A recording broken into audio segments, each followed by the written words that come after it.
Monsieur le Président de la Commission, Monsieur le rapporteur, chers collègues, nous abordons ce budget au lendemain de la célébration des 80e anniversaire de la Sécurité sociale.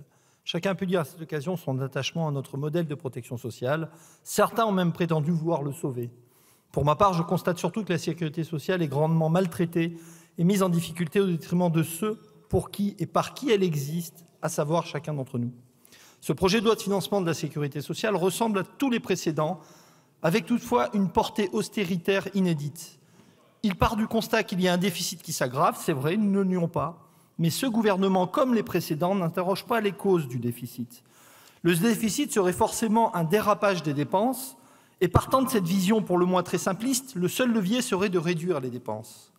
En conséquence, vous nous soumettez un budget inédit au regard des économies qu'il vise à réaliser 7 milliards d'euros, principalement à la charge des assurés sociaux. Et pour y parvenir, vous fixez une progression de l'objectif national des dépenses d'assurance maladie historiquement au plus bas, à plus 1,6%, un Ondam certes légèrement supérieur à l'inflation, mais largement inférieur à l'augmentation naturelle de ces dépenses, estimée à 4,5%, soit 10 milliards d'euros sans mesure de réduction.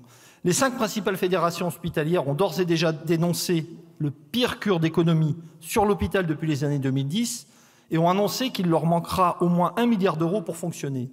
Les EHPAD publics, déficitaires pour 70% d'entre eux, resteront avec une dette d'à minima 500 millions d'euros.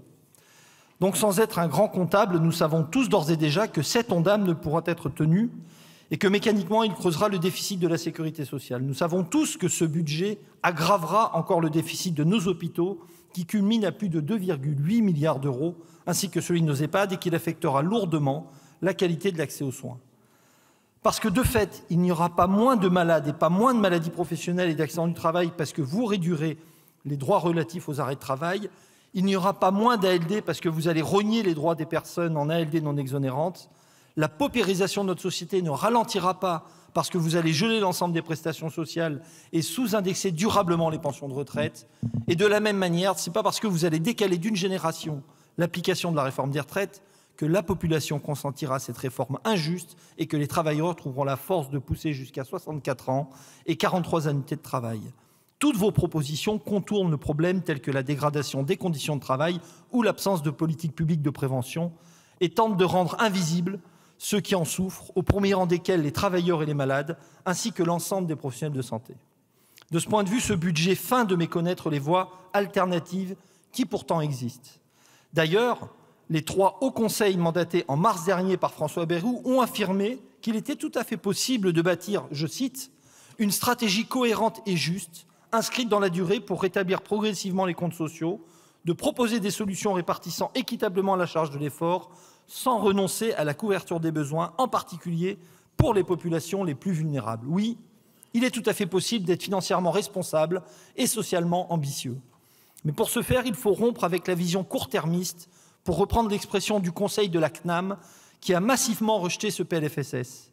Il faut oser les stratégies structurantes, pour reprendre l'exigence formulée par le Haut Conseil de l'âge, qui lui aussi se montre peu convaincu par ce budget. Il faut nécessairement rompre avec cette tentative de dérive gestionnaire dénoncée par le Conseil national de l'Ordre des médecins, qui considère votre PLFSS que réduit le patient à un coût ou à un véritable ajustement budgétaire. Il faut le courage de la rupture avec les précédentes politiques budgétaires. Il faut urgemment revenir aux fondamentaux de la sécurité sociale. Et le premier d'entre eux est le financement solidaire par la cotisation sociale. Les députés communistes et des territoires dits d'outre-mer le disent depuis de très longues années. Et ils trouvent désormais un soutien auprès des 3 hauts conseils qui l'affirment clairement. Les recettes sont un élément constitutif de la sécurité sociale. La Cour des comptes, dans son tout dernier rapport relatif au présent budget, souligne l'apport modéré de recettes nouvelles. Et pourtant, ces recettes existent. Je ne citerai que les niches sociales. Prises dans leur ensemble, les exonérations et exemptions d'assiette représentent 91,3 milliards d'euros en 2024 et représenteront presque autant en 2025. La participation et l'intéressement, dont il a été démontré que ce sont des dispositifs de contournement du salaire, représentent plus de 26 milliards d'exemptions d'assiette. Vous ne vous y attaquez pas, vous préférez vous en prendre au financement des activités sociales et culturelles gérées par les CSE. De la même manière, vous laissez filer 2,9 milliards d'euros d'exonération sur les heures supplémentaires qui, une fois de plus, ne seront pas compensés et qui, de surcroît, se substituent en partie à de la création d'emplois. La réduction générale des allègements entamés l'an dernier est beaucoup trop timide et ne résout pas le problème de fond. Il faut aider nos entreprises, oui, mais avec des aides publiques ciblées, mesurées et conditionnées, pas par des exonérations à tout va qui ont fait la preuve de leur inefficacité en matière de lutte contre le chômage de masse et de la qualité des emplois et qui ont conduit à la smicarisation de notre pays. Au final, et délibérément, je le crains, vous entretenez ce cercle vicieux au lieu de rétablir le cercle vertueux sur lequel est fondée notre sécurité sociale et qui est celui du travail salarié et de la cotisation porté par l'employeur et le salarié en vue de l'acquisition de droits qui bénéficient aux deux parties. Car des salariés qui peuvent se soigner sont des salariés qui produisent. Des patrons qui sont contraints par une cotisation accident du travail, maladie professionnelle, sont des patrons qui veillent un peu plus aux conditions de sécurité. Car des salariés qui sont assurés d'avoir une bonne retraite à un âge décent sont des salariés d'autant plus investis dans leur vie professionnelle. Un salaire qui protège contre les risques de la vie est un salaire qui participe du sens du travail. Et donc favoriser l'emploi, favoriser le salaire et les évolutions salariales assure la soutenabilité de la sécurité sociale et sa capacité à répondre durablement aux besoins. À l'inverse, votre obsession à vouloir sans cesse réduire le coût du travail passe totalement à côté de ce lien étroit entre sécurité sociale et travail. Il nourrit le moins-disant social et la désespérance des travailleurs. Et d'ailleurs, face au coût du travail, qui est en fait le coût du travailleur, répond désormais en miroir le coût du malade qu'il s'agirait également de réduire à rien. Pour ce faire, vous agitez avec détermination la dette de la sécurité sociale qui, au final, sert votre projet politique. Cette dette, c'est d'abord et avant tout le résultat d'un manque criant de recettes aggravé par son financement à des taux hors du commun sur les marchés financiers. Pourquoi ne pas revenir à ce qui fonctionnait très bien ? Jusqu'à la création de la CADES, lorsque la sécurité sociale connaissait des déficits, deux principales stratégies étaient mises en place. La hausse des taux de cotisation ou l'emprunt auprès de la Caisse des dépôts et consignations, un crédit public assuré par l'État qui donnait de l'air à la sécurité sociale sans la mettre en danger. Enfin, ce budget semble ignorer les débats qui l'ont précédé, pas plus tard que l'an dernier, et au cours desquels nous avions ici abouti à un certain consensus, à savoir que nous arrivions au bout de la pratique de l'Ondam et des lois de financement. Et des idées d'alternatives ont fait leur chemin, les lois de programmation pluriannuelles notamment. La FHF a transmis à vos prédécesseurs au printemps dernier un programme détaillé de ce que serait une loi de programmation pour nos hôpitaux et établissements sociaux et médico-sociaux. Les trois hauts conseils ont relayé cette proposition, elle reste lettre morte. J'attendais un PLFSS qui, enfin, ose le débat qui s'impose quand on veut véritablement soutenir ou sauver notre modèle de protection sociale.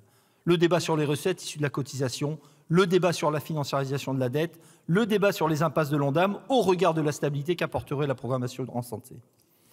Et bien sûr, la responsabilité politique aurait commandé que ce budget soit soutenu par une loi de santé publique et sur le grand âge, car toutes les mesures budgétaires qui ne viennent pas en réponse à une politique publique de santé n'ont finalement pas grand sens. Elles sont en décalage parce qu'elles ne viennent pas au service d'un projet politique et d'un projet de société. L'ensemble des Français ont besoin de ces perspectives, mais en l'état, ce budget les leur refuse et fragilise l'avenir de notre sécurité sociale. Alors oui, mesdames et messieurs les ministres, nous avons besoin de débattre des moyens que nous voulons mobiliser pour notre système de protection sociale. Je crois profondément aux vertus du débat, puisqu'il y a nécessité d'avancer et que chacune et chacun soit éclairé des positions des uns et des autres. Et nos intentions en la matière sont claires.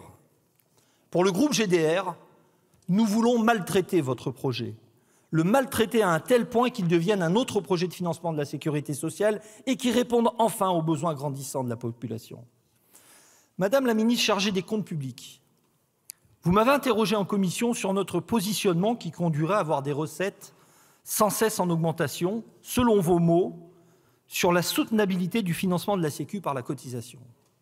En fait, nous portons simplement une idée de justice sociale qui considère que les recettes qui permettent de protéger nos concitoyens contre les aléas de vie parfois difficiles soient indexées sur l'évolution des créations de richesses.